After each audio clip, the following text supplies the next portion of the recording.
दोस्तों, स्वागत है आपका मेरे YouTube चैनल इंग्लिश बाबू पर। और आज मैं फिर हाजिर हूँ आपके साथ एक नई स्टोरी लेकर। और दोस्तों, आज की जो स्टोरी है बहुत ही फ़नी स्टोरी है, मज़ेदार है, सुनकर आपको बहुत हंसी आएगी और साथ में मज़ा भी आएगा। उसके अलावा इस स्टोरी के अंदर आपको कई सारे नए इंग्लिश के वर्ड मीनिंग सीखने को मिलेंगे, उनकी करेक्ट प्रोनाउंसिएशन के बारे में पता चलेगा और जो इसका ग्रामर का पार्ट है हम उसे बिल्कुल डिटेल में कवर करेंगे। तो चलिए दोस्तों, आज की इस कहानी को हम शुरू करते हैं।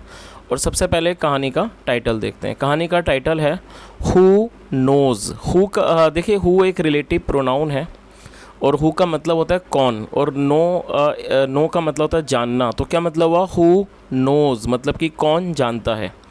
तो दोस्तों, ये इस कहानी का टाइटल है, शीर्षक है। अब मैं इसे पढ़ना शुरू करता हूँ और आपसे रिक्वेस्ट है आप इसे बिल्कुल ध्यान से सुनें ताकि आप इस कहानी को ठीक से समझ सकें। तो चलिए इसको शुरू करते हैं।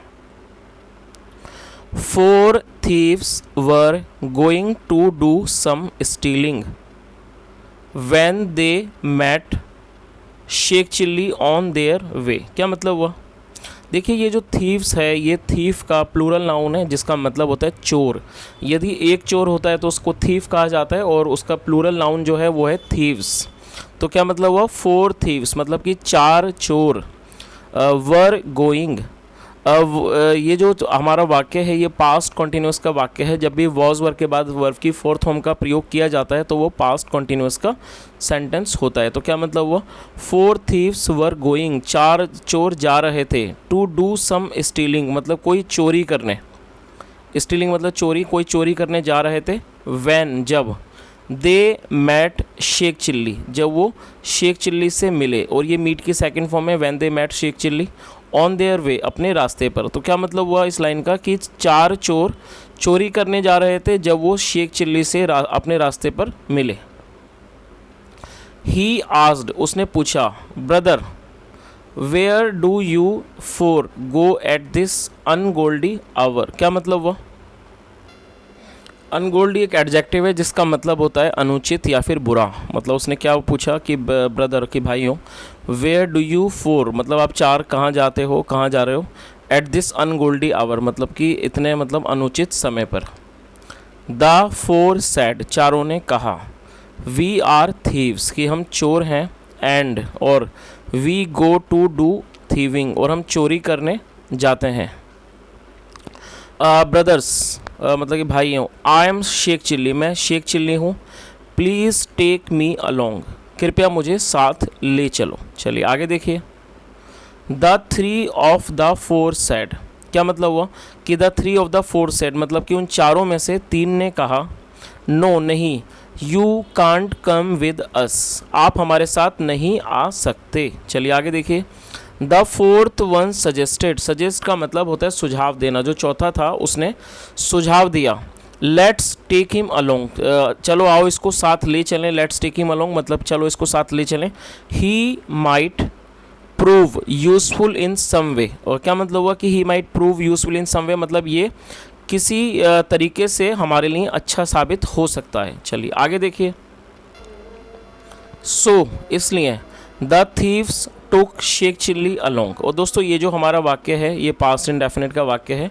पास्ट इंडेफिनिट में जब भी हम अफर्मेटिव का कोई वाक्य बनाते हैं वहाँ पर सेकंड फॉर्म का प्रयोग किया जाता है, और ये टेक की सेकंड फॉर्म है टुक जिसका मतलब होता है ले जाना। सो इसलिए द थीव्स जो चोर थे टुक शेख चिल्ली वो शेख चिल्ली को ले गए, अलोंग साथ ले गए। तो क्या मतलब हुआ कि जो चोर थे वो शेख चिल्ली को साथ ले गए। द 5 एंटर्ड आ कॉलोनी जो 5 थे उन्होंने प्रवेश किया। एंटर का मतलब प्रवेश करना, उन्होंने कॉलोनी में प्रवेश किया।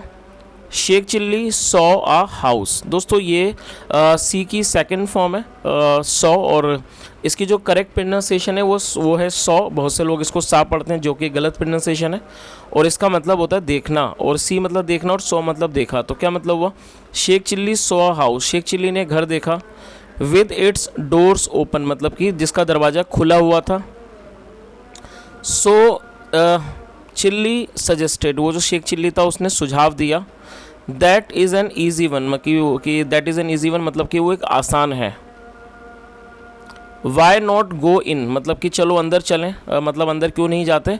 एंड सी और देखते हैं what it holds for us कि इसके अंदर हमारे लिए क्या है। चलिए आगे देखिए।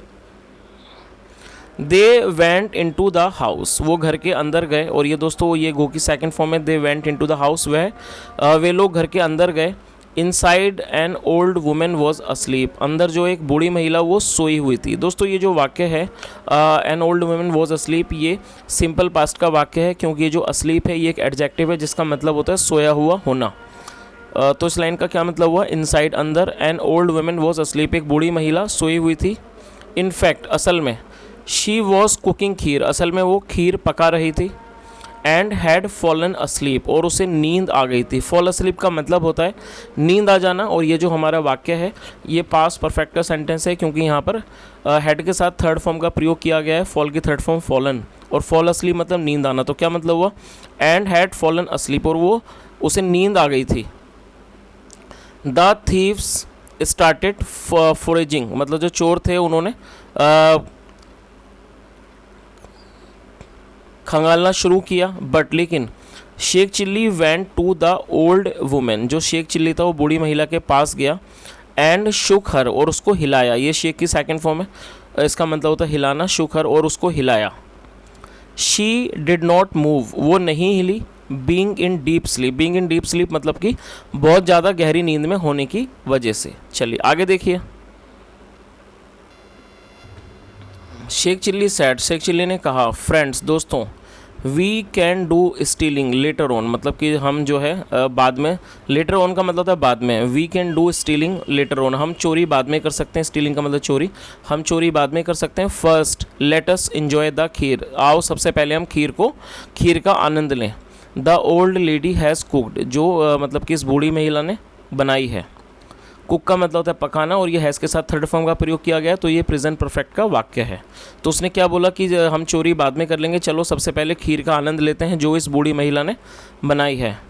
बीइंग हंग्री मतलब कि भूखा होने की वजह से, भूखा होने पर, द फोर अग्रीड, जो चारों थे वो तैयार हो गए। They put kheer in bowls, उन्होंने खीर को कटोरियों में रखा। एंड स्टार्टेड ईटिंग, और उन्होंने खाना शुरू कर दिया। The women stayed in her sleep, stayed का मतलब होता है हिलना डुलना, तो क्या जो बूढ़ी महिला थी वो अपनी नींद में हिली। And happened to extend her hand with open palm, और जो क्या हुआ हिलने की वजह से, and happen to extend her, extend का मतलब होता है बढ़ाना, और उसने अपना हाथ बढ़ा दिया, बढ़ाया। विद ओपन पाम मतलब कि, और जो उसकी हथेली थी वो खुली हुई थी। विद ओपन पाम मतलब कि खुली हथेली से। शेख चिल्ली स्पोक, शेख चिल्ली बोला, लुक देखो, the women is asking for some kheer, जो महिला है वो थोड़ी खीर मांग रही है। एंड और we are eating selfishly, selfish का मतलब होता है स्वार्थ से। वी आर ईटिंग सेल्फिशली, हम जो है स्वार्थ से खा रहे हैं। वॉट शेम मतलब कि कितने शर्म की बात है। आई विल गिव हर सम, मैं इसे थोड़ी दूंगा। चलिए आगे देखिए। He poured a spoonful of hot kheer on the old women's palm, क्या मतलब हुआ, पोर का मतलब होता है उड़ेल देना, उसने उड़ेल दी। अ स्पूनफुल ऑफ हॉट खीर मतलब एक चम्मच भर के उसने खीर को उड़ेल दिया। On the old women's palm, बूढ़ी महिला की हथेली पर। द वुमेन वोकअप स्क्रीमिंग, ये वेकअप की सेकंड फॉर्म है, जो वुमेन थी महिला थी, द वुमेन वोकअप स्क्रीमिंग, वो चीखते हुए उठ गई। चलिए आगे देखिए। इन द मीन टाइम, ये मीन टाइम का मतलब था इस दौरान, इन द मीन टाइम मतलब कि इस दौरान। The thieves had managed to hid themselves in corners, क्या मतलब हुआ, और ये हेड के साथ थर्ड फॉर्म का प्रयोग किया गया है। और दोस्तों ये जो हिड है ये इसका मतलब होता है छुप जाना, तो क्या मतलब हुआ, the thieves had managed to hid themselves in corner, जो चोर थे वो अपने आप को मतलब कि जो कोने थे वहाँ पर छुपाने में सफल हो गए थे। बट लेकिन Sheikh Chilli found no hiding place, लेकिन शेख चिल्ली को कोई भी छुपने की जगह नहीं मिली। ही जम्प्ड अप, वो उछला। एंड हंग, और वो लटक गया। By a pot net, pot net का मतलब होता है जो गांव वगैरह में बर्तनों को लटकाने के लिए, बर्तनों को रखने के लिए जो जाल लगाया जाता है, रस्सी लगाई जाती है, उसे पॉट नेट कहा जाता है। जाल नुमा एक रस्सी होती है जिसमें बर्तनों को फंसा के रखा जाता है, इसे पॉट नेट कहा जाता है। तो वो क्या मतलब हुआ कि ही जम्प्ड, वो उछला। एंड हंग, और वो लटक गया। बाय ए पॉट नेट, एक पॉट नेट से लटक गया। That hung by the ceiling, जो कि सीलिंग से मतलब कि छत से लटकी हुई थी। एज विलेजर्स पोर्ड इन, पोर इन का मतलब होता है भारी मात्रा में आना, जैसे कि जो विलेजर्स थे, गांव वाले थे, वो आए, भारी मात्रा में आए, अंदर आए। द ओल्ड वुमेन एक्सप्लेन, जो बूढ़ी महिला थे उसने कहा, समझाया। Someone poured hot kheer on my hand, मतलब कि जो किसी ने मतलब कि उड़ेल दी है, क्या खीर उड़ेल दी है, ऑन माई हैंड मेरे हाथ पर। Only God above knows who, मतलब कि जो भगवान है ऊपर वो जानता है किसने। आगे देखिए, she raised her hand, raise का मतलब था उठाना, शी रेज हर हैंड्स, उसने अपने हाथों को उठाया, अपवर्ड्स ऊपर की ओर, टूवर्ड्स शेख चिल्ली, शेख चिल्ली की ओर। तो इस पूरी लाइन का क्या मतलब हुआ, she raised her hands upwards towards Sheikh Chilli, उसने अपने हाथों को उठाया, ऊपर उठाया, टूवर्ड्स शेख चिल्ली की तरफ। हु थॉट, जिसने सोचा, ये हु एक रिलेटिव प्रोनाउन है, क्या मतलब हुआ, हु थॉट जिसने सोचा। The old women was talking about him, कि जो बूढ़ी महिला है वो उसके बारे में बात कर रही है, उसको ऐसा लगा कि जो बूढ़ी महिला है वो मेरे बारे में बात कर रही है। ही रिवील्ड, उसने खुलासा किया, द प्रेजेंस उपस्थिति का, ऑफ द थीव्स चोरों की, वन बाय वन एक एक करके। तो इस पूरी लाइन का क्या मतलब हुआ, उसने एक एक करके चोरों की जो स्थिति थी, जो उनकी प्रेजेंस थी वहाँ पर उपस्थिति, उनका उसने खुलासा कर दिया एक एक करके। आगे देखिए, when the villagers were threshing the thieves, जब वो जो चोर थे वो चोरों को पीट रहे थे, जब वो गाँव वाले जो है चोरों को पीट रहे थे, शेख चिल्ली जंप्ड डाउन, जो शेख चिल्ली नीचे कूदा, एंड स्लिप्ड अवे, और वो वहाँ से खिसक गया। स्लिप अवे होता है खिसक जाना। तो चलिए दोस्तों, अब इस कहानी का जो मोरल है वो भी देख लेते हैं। The company of an idiot brings disaster, company का मतलब संगत, जो संगति होती है एक बेवकूफ़ की है, ब्रिंग्स डिजास्टर, वो बड़ी मुसीबत लाती है। तो इसका जो कहानी का मोरल है वो ये है कि जो किसी भी बेवकूफ़ की या मूर्ख की जो संगति होती है वो एक बड़ी समस्या को दावत देती है, बड़ी समस्या को लेकर आती है। तो दोस्तों, ये आज की एक छोटी सी स्टोरी थी, और यदि आपको कहानी अच्छी लगी और मेरा पढ़ाने का तरीका अच्छा लगा हो तो आपसे रिक्वेस्ट है, वीडियो को लाइक करें, शेयर करें, चैनल को भी सब्सक्राइब करें। सुनने के लिए thank you so much. Have a nice day and bye.